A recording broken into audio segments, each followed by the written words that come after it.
प्रथम तहलका न्यूज।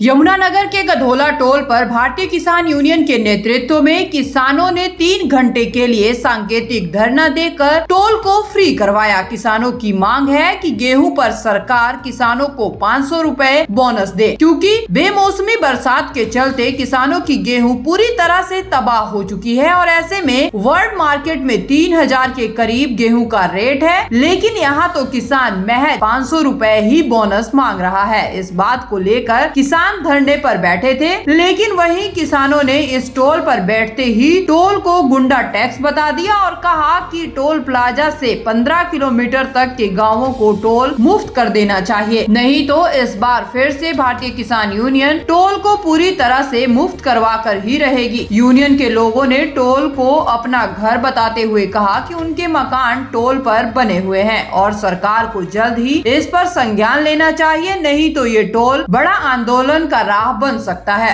हमने कोई मना नहीं करेगा। कर्मचारी हम परमानेंट के लिए टोल प्लाजा बंद कर देंगे भैया, अगर एक दूसरे का नाम दिया जाए। मेरी फसल कटो ना कटो, पर मैं परमानेंट के लिए टोल प्लाजा का धरने को कर दूंगा भाई। मेरी फसल कटो ना कटो, पर किसानों को फ्री कर दूंगा। पूरे हरियाणा में 3 घंटे के लिए सांकेतिक रूप में टोल फ्री करवाए गए हैं। हमने मांग की है कि गेहूं पर 500 रुपये प्रति क्विंटल बोनस दिया जाए, क्योंकि अब की बार बहुत सी मार किसान पर पड़ी है। पिछले दिनों बेमौसमी बरसात हुई है, जिसके कारण बहुत से इलाके में तो फसलें बिल्कुल तबाह हो चुकी हैं और जो हमारी गेहूं की पैदावार है अब की बार पिछले साल से 50% कम है। अगर पिछली बार 20 क्विंटल प्रति एकड़ हमारी फसल निकली थी, अब की बार 8 से लेकर और 10 क्विंटल के बीच में है। बहुत नुकसान है। और अगर बात करें अंतर्राष्ट्रीय बाजार की, वहां पर अब की बार गेहूं के दाम 3000 रुपये से भी ऊपर हैं। तो इन्हीं बातों को देखते हुए हमने मांग की है कि कम से कम 500 रुपये प्रति क्विंटल किसान की स्थिति को देखते हुए किसान को बोनस मिलना चाहिए। और टोल संबंधित हमारी कई मांगे हैं।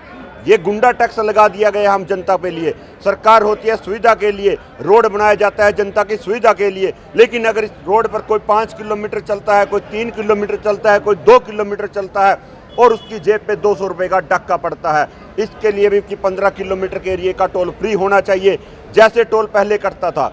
हर रोज नियम बदलते हैं।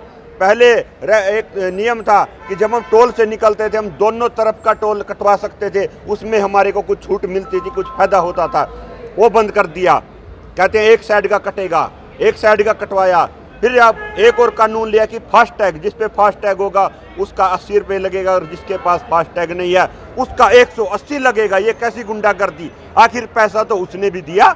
फास्ट टैग तो सुविधा के लिए होता है कि एक ने लाइन में लगना है, एक ने लाइन में नहीं लगना, तो हमने देखना है।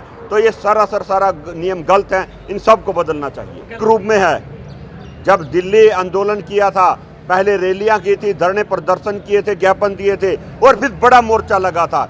इसी प्रकार अब भी ये अगले आंदोलन की तैयारी। अगर सरकार मान जाती है ठीक है, नहीं फिर पक्के धरने लगेंगे। हमारे मकान आज भी टोल प्लाजा पर जू के तू बने हैं, जो हमने पिछले दिनों बनाए थे। ऐसे में किसानों ने हरियाणा के सभी टोल प्लाजा को अपना घर बताया है और कहा कि किसानों के कमरे टोल प्लाजा पर बने हुए हैं और ये आंदोलन जो है वो एक बड़ा रूप ले सकता है। प्रथम तहलका के लिए यमुनानगर से वीना की रिपोर्ट।